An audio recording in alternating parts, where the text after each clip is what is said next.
जय श्री कृष्ण। आइए सुनते हैं वैशाख मास में नित्य सुनी जाने वाली वैशाख मास की पवित्र कथा बांदरे की कहानी। एक राजा था। वह वैशाख माह में प्रतिदिन ब्रह्म मुहूर्त में उठकर गंगा जी में स्नान करता था। राजा का आदेश था कि मुझसे पहले गंगा जी में कोई भी स्नान नहीं करेगा। राजा जब गंगा जी में स्नान करने जाते तो उन्हें प्रतिदिन शांत जल के स्थान पर हिलता हुआ हलचल युक्त जल दिखाई देता था। तो राजा को संदेह होता था कि निश्चय ही मुझसे पहले कोई प्रतिदिन गंगा जी में स्नान करता है। अतः राजा ने नदी के तट पर पहरेदार बिठा दिए। गंगा जी के तट पर एक वृक्ष था। उस पर एक बंदरिया रहती थी। वह प्रतिदिन राजा के स्नान करने से पूर्व स्नान करके वृक्ष पर चढ़कर बैठ जाती थी। इस प्रकार होते होते पूरा वैशाख माह व्यतीत हो गया, किंतु अंतिम दिन राजा के सिपाही ने देख लिया और उस बंदरिया को पकड़कर राजा के पास ले गए और कहा कि यह बंदरिया आपसे पूर्व प्रतिदिन गंगा जी में स्नान करती है।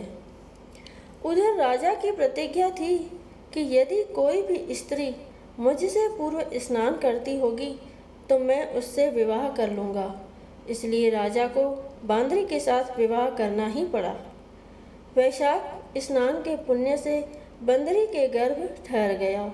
9 मास पूर्ण होने पर बंदरी ने राजा से पूछा कि शिशु जन्म के समय मुझे क्या करना चाहिए। तब राजा ने महल में एक घंटी लगवा दी और बंदरी से कहा कि जब तुम्हें दर्द हो तो उसे बजा देना, मैं संपूर्ण प्रबंध कर दूंगा। राजा की अन्य रानियां भी थीं, उनकी कोई संतान नहीं थी। बांदरी को गर्भ है यह समाचार जानकर अन्य रानियां मन ही मन बांदरी से ईर्ष्या करने लगी और भावी संतान का नाश करने हेतु विभिन्न योजनाएं बनाने लगी। घंटी लगी देखकर एक रानी ने बंदरी से इसका कारण पूछा। बंदर ने संपूर्ण वृतांत बता दिया। रानी ने बहकाया कि एक बार घंटी बजाकर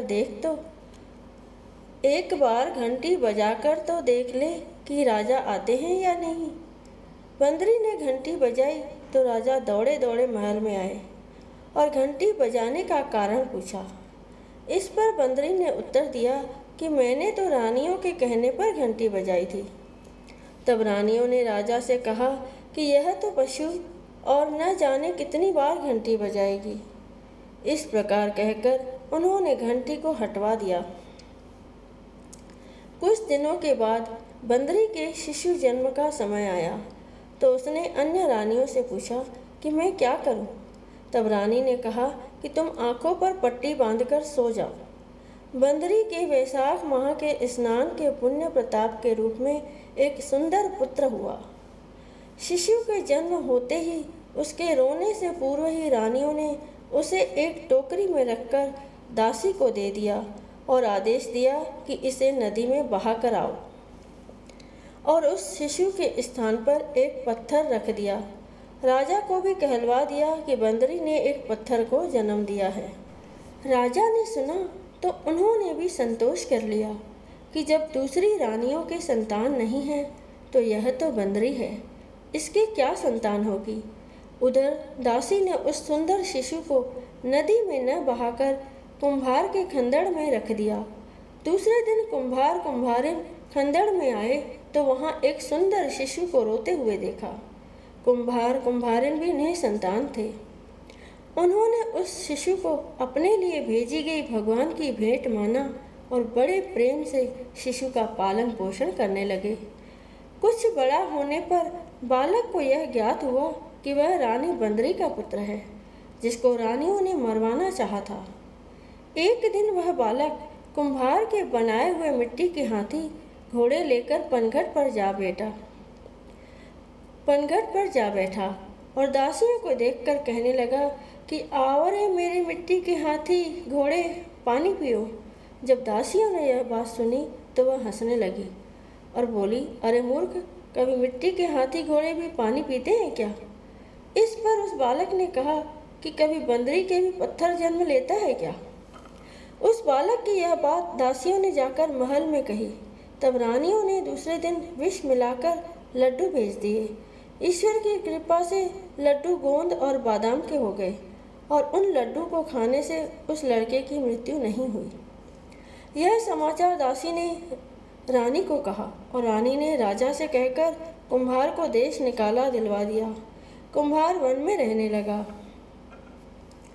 तत्पश्चात अगले वर्ष चित्र माह में माता गणगौर के पूजन का दिन आया तो वह बंदरी का पुत्र 108 करवे और 108 गोली लेकर तथा घड़े में पानी भरकर बगीचे के बाहर बैठ गया। उधर राजा की और साहूकार की पुत्रियां गणगौर बनाने के लिए मिट्टी लेने के लिए आई तथा बगीचे में खेलने और झूलने लगी। इस कारण कुछ समय बाद उन्हें प्यास लगी। तब उन्होंने उस बंदरी के पुत्र से जल पिलाने के लिए कहा तो उस बालक ने उत्तर दिया कि मेरे पास एक गोली है, उसे खाते जाओ और मेरी चारों ओर फेरे लगाती जाओ, तब मैं तुम्हें जल पिलाऊंगा। इस पर पहले तो कन्याओं ने मना किया, किंतु प्यास तीव्र होने के कारण मान गई। इस प्रकार गोली खाने और उस युवक के साथ फेरे लेने से वह गर्भवती हो गई। बाद में जब उनके माता पिता को यह ज्ञात हुआ तो वह सभी कुम्हार के पास आए और संपूर्ण वृत्तांत सुनाया तथा कहा कि तेरे पुत्र ने हमारी कन्याओं से विवाह किया है, अब तुम्हें इन्हें अपने पास रखना होगा। तब कुमार ने निर्धन होने के कारण असमर्थता व्यक्त की। 2 कन्याओं के माता पिता ने बहुत सारा धन देकर अपनी कन्याओं को कुम्हार के घर विदा किया और कुम्हार के घर 108 बहुएं आ गई और कालांतर में उनके 108 ही पोते हो गए। कुम्हार ने समस्त नगरी को भोजन हेतु निमंत्रण दिया और राजा को भी बुलवा दिया।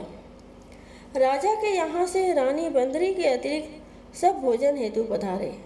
तब राजकुमार राजा की आज्ञा लेकर बंदरी को लेने रथ पालकी लेकर गया और लाकर सभा में सबसे ऊंचे स्वर्ण आसन पर बिठाया। राजकुमार ने अपनी सभी पत्नियों को समझा दिया था कि बंदरी मुझे जन्म देने वाली माता है। एक एक बहू रानी बंदरी के चरण स्पर्श करती गई और एक एक सोने का सिक्का और पोते को गोद में देती गई। जब राजा और अन्य रानियों ने यह सब देखा तो कुम्हार के पुत्र से इसका कारण पूछा। रानियों को तो संदेह होने लगा कि यह अवश्य ही बंदरी का पुत्र है, इसलिए रानी और रूठकर राजा को कहने लगी कि कुम्हार के पुत्र ने हमारा अपमान किया है और बंदरी का सम्मान किया है, अतः हम लौटकर जा रही हैं। इधर राजा को पुत्र के जन्म का संपूर्ण रहस्य ज्ञात हो गया था, इसलिए उन्होंने रानियों को देश निकाला दिया और अपनी सभी पुत्र वधू एवं पौत्रों को लेकर महल में आया और राजकुमार का राजतिलक हुआ। कुम्हारिन को राजकुमार ने महल में रहने के लिए निवेदन किया, किंतु वह नहीं माने। तब राजा ने उन्हें ढेर सारा धन दिया। वैशाख स्नान का इतना महत्व है तो सबको वैशाख स्नान करना चाहिए। बंदरी ने वैशाख स्नान किया तो उसे राजा का राज्य, पुत्र, बहुएं आदि प्राप्त हुई। ईश्वर जैसे बंदरी को पुण्य मिला, इस प्रकार हमें भी पुण्य देना। जय श्री कृष्ण। राधे राधे।